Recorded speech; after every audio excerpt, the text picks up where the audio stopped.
네, 최근 광주에서 보육시설에서 퇴소한 청년 2명이 잇따라 스스로 세상을 떠났습니다.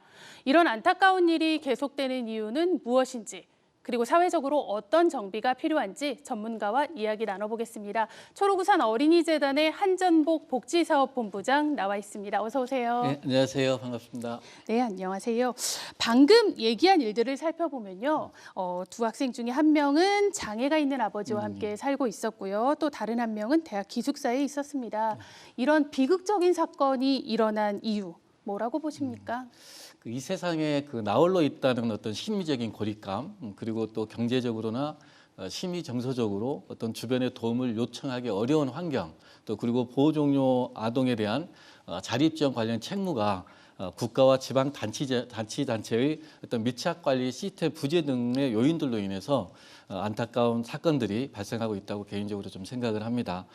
지난 2020년 우리 보건복지가 발표한 보호 종료 아동 자립 실태 및 욕구조사 결과를 살펴보면 연간 2,500명의 보호 대상 아동이 자립하여 사회에 나오게 되는데 보호 종료 아동의 실업률은 16.3%로 일반 청년의 2배에 가깝고 네. 자살을 생각한 비율은 일반 청년의 3배에 달하는 50%로 나타나 일반 청년 대비 보호 종료 아동의 자립 지표 격차가 상당히 크다는 것을 알 수 있습니다.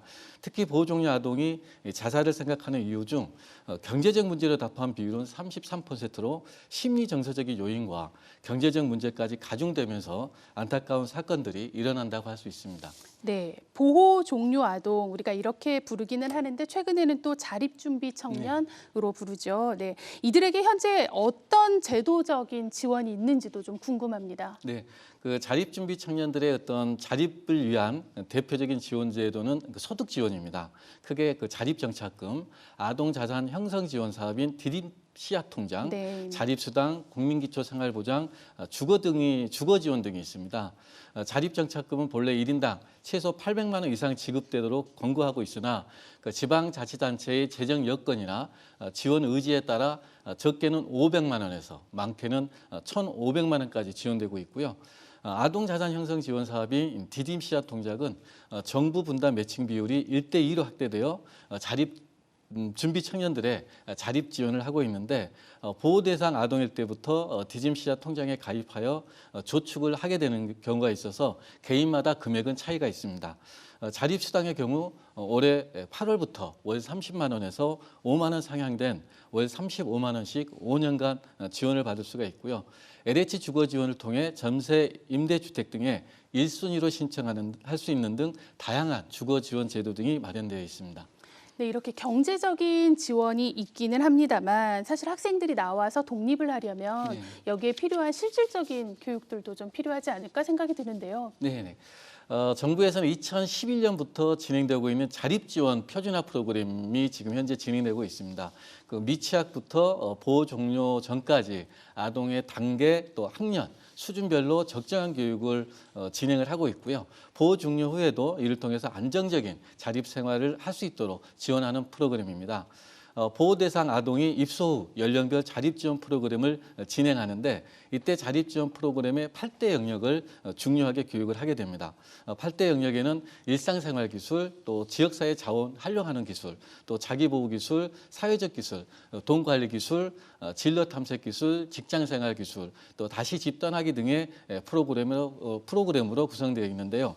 그리고 만 15세 이상인 보호 대상 아동부터는 자립지원 계획 수립을 열 1회 의무적으로 진행을 하게 돼 있고요. 또 아동복지 시설에서 가정위탁지원센터 등에서 퇴소하게 되면 보호 종료 후 자립생활 정착까지 서비스 제공이 이루어지고 있고 이때 중요한 것은 연 1회 자립수준 평가를 하게 되는데 자립준비 청년의 자립 상황을 점검을 하기도 합니다. 점검하는 프로그램이 또 있네요. 또 네. 앞서 말씀드린 자립지원 표준화 프로그램에 따라 의무적으로 자립지원 교육 프로그램이 이루어지고는 있으나 이 자립지원 담당자의 재량으로 진행되는 교육이다 보니 교육의 질적인 측면에서는 편차가 있을 수 있다고 생각됩니다.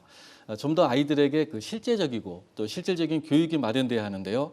예를 들면 금융교육이나 경제교육 등을 진행하긴 해도 이론에 그치는 수업일 뿐이지 직접 아이들이 용돈을 계획하고 지출하는 등의 실질적인 교육 잘 이루어지지 않는 것 같습니다. 그래서 아이들이 직접 몸으로 부딪히고 직접 계획하고 참여하는 교육이 자립을 준비하는 데 큰 도움이 될 것이라고 생각합니다. 네, 이렇게 실질적으로 학생들이 필요로 하는 도움이 뭘까를 좀 생각해 보게 되는데요. 경제적인 부분뿐 아니라 어떤 정서적인 부분, 예. 이런 부분도 중요할 것 같습니다. 네. 영국의 경우를 예를 들어 설명하면 보호 종료를 앞둔 아동에게 개인 상담사를 연계해 주는데요. 아동들은 보호 종료 후 만 25세까지 개인 상담사를 통해 자립을 위한 도움을 받을 수 있습니다. 개인 상담사는 자립 준비 청년이 사회의 건강한 구성원으로서 안정적으로 적응하고 정착할 수 있도록 도움을 주는 역할을 하고 있습니다. 하루하루 살아가는 우리 자립 준비 청년에게는 일상이 곧 자립입니다. 개인 상담사는 보호 종료가 되기 전 그리고 보호 종료가 된 후에도 일정 기간 아이들이 일상생활을 잘 헤쳐나갈 수 있도록 가르치고 상담을 합니다. 자립준비 청년에게 가장 실질적인 도움이 필요할 때 언제 어디서든 편안하게 물어볼 수 있고 신뢰할 수 있는 믿음직한 어른이 곁에 있어 세상을 살아가는 방법을 차근차근 알려주는 든든한 버팀목이 필요할 것 같습니다. 네, 우리 자립준비 청년들도 힘들 때는 꼭 도움을 찾을 수 네. 있는 그랬으면 좋겠습니다. 그만큼 우리 사회가 또 든든한 버팀목이 되기를 바랍니다. 오늘 말씀 네, 감사합니다. 고맙습니다.